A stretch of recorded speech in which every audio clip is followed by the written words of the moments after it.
Beba mkono mjumba. Yeah, because that is my time. Ni dance nifanye nini? Wewe kwenye unaona like unataka kuniongelesha. Nikitaka nivute banki nifanye nini? That is my time. Nikule cookies, that's my time. And I want to remind the Kenyans ya kwamba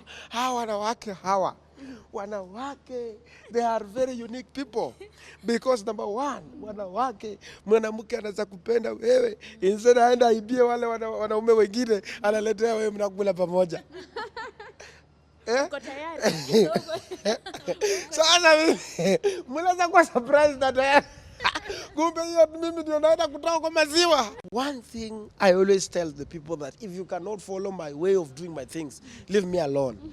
Because I know how to balance my time.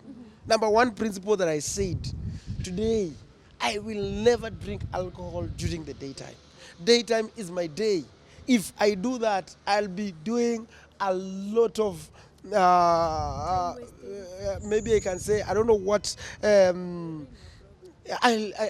don't even do. Yani, in fact, I always put myself into the shoe that God is watching over me. So if I get drunk during the daytime, I will be doing. I'll make God to be bitter, angry with me. And you know, when God gets bitter with you, anything can happen with you. So I have to make sure that in everything that I do, number one principle is that never take alcohol during the daytime. I have to work. Even sometimes, hata ukinipatia bure, hata kama ni Lamborghini, I don't know, whichever the best alcohol that is in the shop, in the market, you give me mchana, I can't take it because I know myself. But ikifika sasa nimeshamaliza mambo yangu nimemaliza, nipata hata kama nimebeba mkono mjumba. Yeah, because that is my time. Ni dance nifanye nini? Wewe kwenye unaona like unataka kuniongelesha, nikitaka nivute banki nifanye nini? That is my time. Nikule cookies, that's my time. As long as I also know now to balance between my health. Because you also have to balance between your health to make sure that whatever you are taking, it does not even harm you to that extent, right? So that is the bureau. So Kenyans want somebody who doesn't pretend. Kenyans want somebody who is hardworking and who also lives his life. So when they see that, and somebody who also resonates with the people on ground. Sure. More so the Gen Zs are happy because I stood with them and I still stood with them. Because when they were demonstrating, they know they have a long way to go as a country. They know that the future of this country belongs into their hands.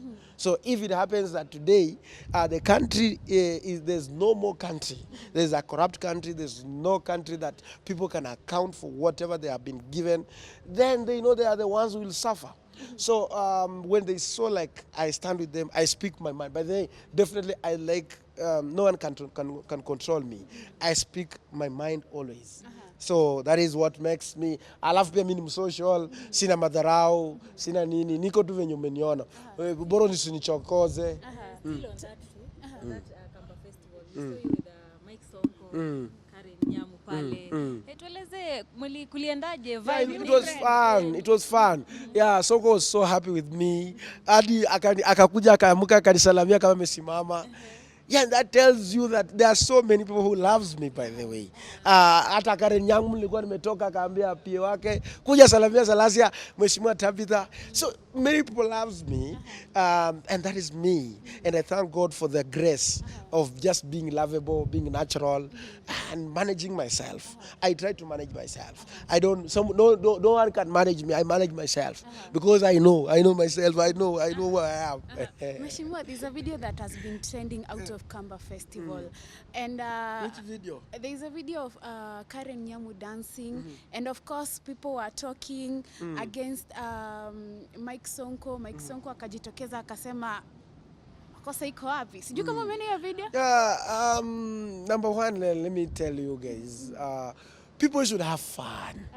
No one should be restricted.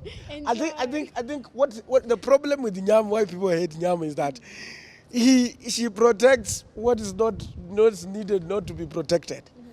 You know that this is not the right thing or the right time to protect it, but you want to protect it.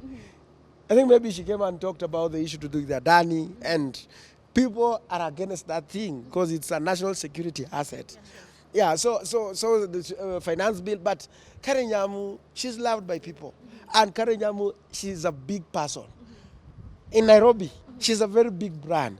The only thing that now is that the tune, because now maybe the position that she got, maybe she has to tune to somebody.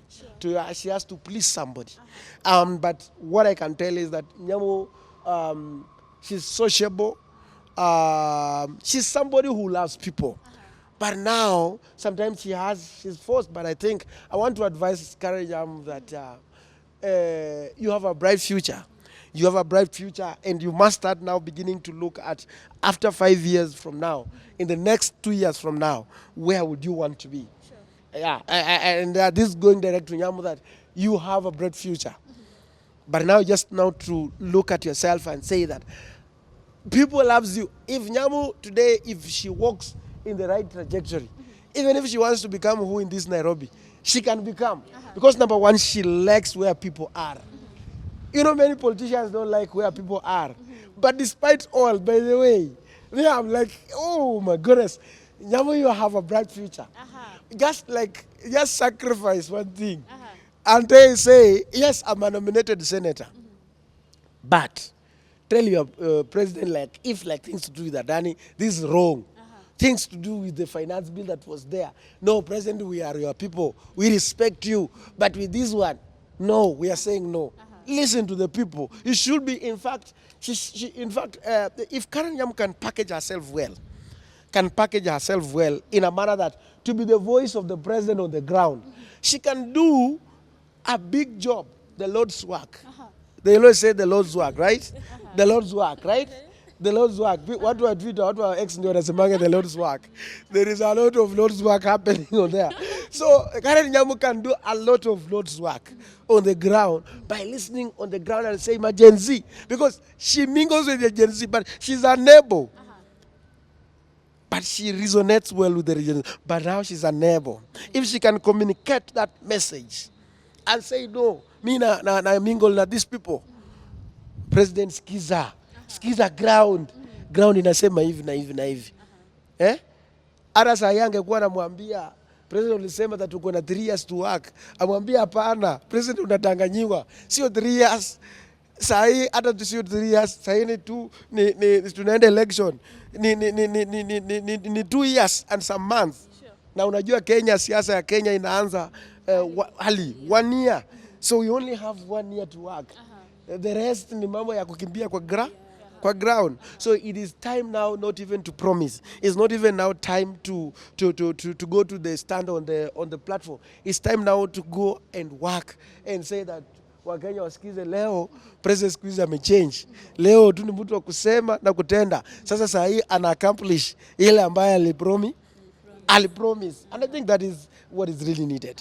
Talking about Sautia ground, I've seen people use that sentence on a lot of your videos, especially from Kamba Fest. Na watu walikuwa wanasema wewe kidogo vijana Gen Z wanakupenda. Na umeweza kumention kwamba you're planning kuvai for a seat, either governor or president. This is your first time, I understand. I don't know, 2027 bado MP ama unapanda kuwa governor ama president vipi? Kwanza, first of all, I always say, and this is one thing that I believe I know myself. I'm a man, if I want to go for something, I go on my knees and pray. Sure. To receive the revelation. What does the God wants me to do? And this is what has really messed so many politicians. Sometimes you don't consult the spirit. What does the spirit of the Lord speaking about you? Because the leadership comes from God. And you know, when God chooses leaders, He chooses a leader to be a blessing or to be a curse. A curse you people so that you suffer harder. So that now you can open up your eyes. You can open up your minds and say, no, we made a mistake. And that's why also the citizen also should always be praying to God that God help us make the right decision to elect the right leaders. So the moment now you get the revelation, you elect the good leaders. The leaders who will be there to listen from you. So for me now, for these guys, I cannot even tell you that I'm going to vie for MP. I cannot tell you about what, but I know unless God shows me that He wants me to be, because I'm doing a lot of work in my constituents, and I want my constituent to be a role model that you can have fun, you can have money, you can have all the exposures that you want, but still, and you can be young as I am, but still you are delivering on your constituency. And whereby you don't have to behave like a demigod, like, no. Once a leader, you are a leader for the people. And still that one does not deny you the right of that humanity, of that you being social with the people, mingling with people, having fun with the people. And that is it all. Mukesh, lastly, how is the progress between you and Huda? The progress isn't bad. The progress is not bad. I'll communicate. Uko na matumaini? No, now. You see now Kenyans, wamesema mimi nimeshapata masters in dust technology. Umeona vumbi, nimesi mpaka sasa. Sasa mimi niko na masters, nimegraduate, undergraduate, sasa mimi ni masters. So let's see how things are going to unfold. They say that she'll come and eat the whole CDF. But I want to remind the Kenyans, and I want to remind the Kenyans ya kwamba